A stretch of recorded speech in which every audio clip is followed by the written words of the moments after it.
Any sign of an endorsement from the White House coming your way, via Twitter, smoke signal? I'm sure you would accept such an endorsement, the one that similar to the one that Ron DeSantis got.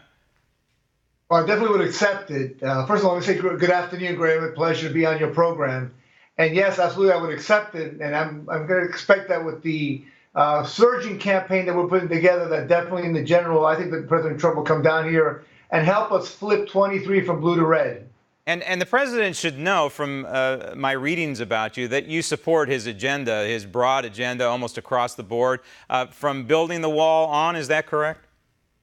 Absolutely. We've been hammering from day one the idea of building the wall. One of the things that I talk about is not only the power of the economy, which we've seen what happens when you have leadership at the top that decides to focus on the common sense things like not punishing the 1% or the job creators. Security, which is what I think is building the wall is all about, is the issue about securing this nation, and of course all the other issues that impact our country in a dramatic way.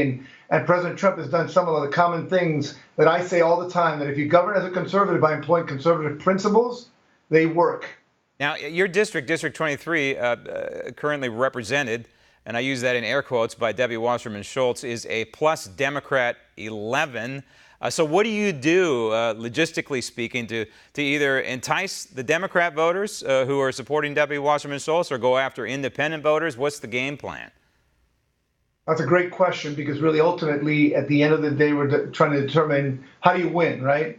So a couple things. Number one, I will tell you that the district is different than it was in 2014. It used to go all the way down to South Beach. It ends at a town called Surfside now. So it's reconfigured somewhat differently. Number two, there has been not only a change in the district, but a demographic change. The district today is 38% Hispanic. Number three, you've got the wear and tear of Debbie with the On1 scandal, with her handling the DNC chair role and all those things. But critically, the most important singular thing is that come November, this will be a three-way race. Those of us that are old enough to know Ross Perot, we have our own Ross Perot in this district. It's called Tim Canova. Tim ran as a Democrat in the Democrat primary back in 2016, and really lost to Debbie by a small margin, 26,000 to 20,000 votes.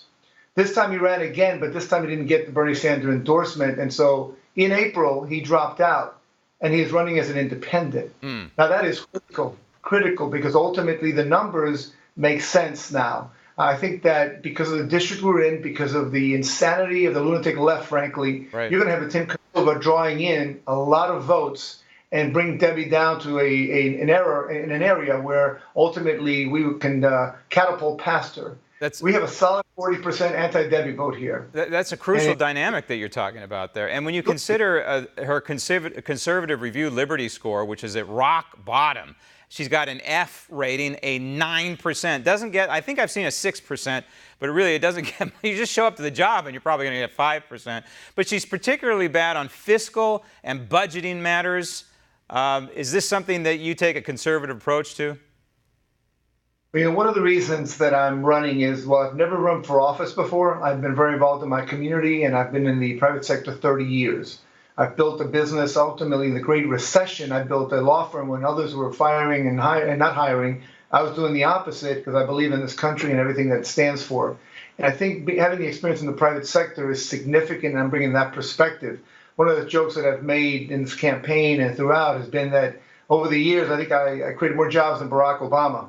Well, that might not be true, but I definitely have created more jobs than Debbie Wasserman Schultz. Yeah, okay. And I think I'm going to bring that every time, because ultimately we want people in Washington that if you're making laws that change and impact small business, well, in fact, you know what it means. And so having been on the front line, signing the front of a paycheck, not the back of it, I know what it means. And so I'm very much involved in spreading the word that we need just some common sense in our district, and ultimately helping people go from blue to red means talking about the things that mean create jobs and deal with the issues of common sense security measures and healthcare and so on and so forth. People want more information about you or want to donate to your campaign, where do they go?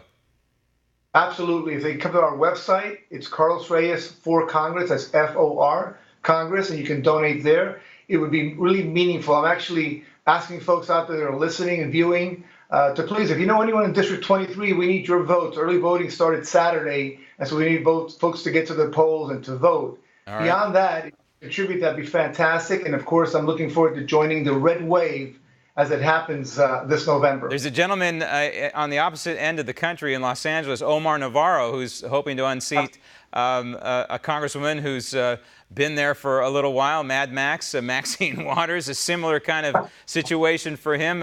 Who knows? Maybe this is the year of the underdogs. Carlos, good luck. Thank you. Want to see more videos like this? Click on the link below and subscribe to One America News on YouTube. And call your cable provider and kindly demand that One America News is added to your lineup. Call and subscribe today.